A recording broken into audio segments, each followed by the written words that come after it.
अगर आपको urine pass करते हुए ज़्यादा दर्द हो रहा है या फिर पीले रंग का क्लाउडी डिस्चार्ज हो रहा है, वजाइना में इचिंग हो रही है या बर्निंग हो रही है या स्वेलिंग आ रही है, तो वजाइनल इन्फेक्शन हो चुका है और पेल्विक पेन भी हो रहा है, तो आपको इमीडिएटली अपने डॉक्टर को कंसल्ट कर लेना चाहिए। इरेगुलर पीरियड्स या फिर कॉन्ट्रासेप्टिव पिल्स खाने से ये हार्मोनल चेंजेस जो हमारे शरीर में होते हैं, इसके कारण ये डिस्चार्ज भी हो सकता है। चलिए अब हम बात करते हैं लाइट येलो डिस्चार्ज की। कई महिलाओं को लाइट येलो डिस्चार्ज भी हो सकता है। अगर आपको भी ऐसा डिस्चार्ज बार बार हो रहा है तो आपको अलर्ट होना चाहिए, क्योंकि ये एक ऐसी इंटरनल डिजीज के कारण हो सकता है जो कि बहुत ही ज़्यादा डेंजरस हो सकती है। हालांकि अगर आपको एक बार ही ऐसा डिस्चार्ज हुआ है तो इसमें ज़्यादा घबराने की ज़रूरत नहीं है, क्योंकि कई बार किसी पर्टिकुलर फूड के कारण या फिर विटामिन सप्लीमेंट्स लेने के कारण भी जो डिस्चार्ज है उसका कलर येलो कलर का हो सकता है। बट अगर कोई पैथोलॉजिकल कंडीशन है तो आपको सीरियसली इसको दिखाना चाहिए। अब हम बात करते हैं डार्क ब्लू या फिर ब्राउनिश डिस्चार्ज के बारे में।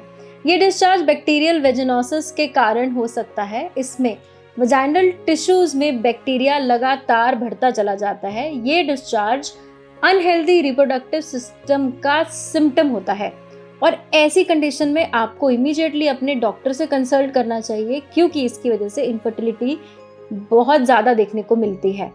अगर आपको यूरिन पास करते हुए ज़्यादा दर्द हो रहा है या फिर पीले रंग का क्लाउडी डिस्चार्ज हो रहा है, तो ये गोनोरिया का सिग्नल हो सकता है। यह एक सेक्सुअली ट्रांसमिटेड इन्फेक्शन है, इसलिए जितनी जल्दी हो सके अपने डॉक्टर से कंसल्ट करके अपना ट्रीटमेंट शुरू करवा ले, क्योंकि ये अगर बढ़ गया तो ये रिवर्स करना काफ़ी ज़्यादा मुश्किल भी हो सकता है। बट समय पर ट्रीटमेंट लेने से आप इससे निजात पा सकते हैं। कई महिलाएं ये कहती हैं कि डॉक्टर साहब मुझे बहुत ही ज़्यादा वजाइनल डिस्चार्ज हो रहा है, जिसके कारण मैं वीक हो गई हूँ, मेरा वेट लॉस हो गया है। लेकिन ये सिर्फ एक मिथ है। आपके पतले होने का या वीक होने का डिस्चार्ज से कोई कनेक्शन नहीं है। बट हाँ, अगर ये बहुत ही लंबे समय से हो रहा है तो कहीं ना कहीं वीकनेस पॉसिबल हो सकती है। अगर आप कॉन्ट्रासेप्टिव पिल्स ले रही हैं, एज ज़्यादा हो गई है, ईस्ट्रोजन लेवल बढ़ा हुआ है, या फिर हेल्थ प्रॉब्लम की वजह से इम्यूनिटी कम हो गई है, या फिर आपका HB कम है, या फिर किसी भी तरह का इन्फेक्शन हो गया है, तो इसकी वजह से आपको डिस्चार्ज ज़्यादा हो रहा है और इसके अलावा और कोई रीज़न हमें इसमें नहीं दिखता है। कई बार यूट्रस को ब्लड वेसल्स में कंजेशन होने और क्रोनिक कॉन्स्टिपेशन के कारण भी वजाइनल डिस्चार्ज ज़्यादा बढ़ जाता है। तो ऐसे पेशेंट में अगर हम उनको रिलैक्स करते हैं, लैक्सेटिव्स कुछ देते हैं, तो उससे उनका वजाइनल डिस्चार्ज में अच्छा रिजल्ट देखने मिलता है। लेकिन अगर आपका डिस्चार्ज पीला या हरे रंग का या फिर बहुत ही ज़्यादा गाढ़ा हो रहा है, डिस्चार्ज से लगातार गंदी बदबू आ रही है, या फिर डे बाय डे ये और गाढ़ा होता जा रहा है, वजाइना में इचिंग हो रही है या बर्निंग हो रही है या स्वेलिंग आ रही है, तो वजाइनल इन्फेक्शन हो चुका है और पेल्विक पेन भी हो रहा है, तो आपको इमीडिएटली अपने डॉक्टर को कंसल्ट कर लेना चाहिए।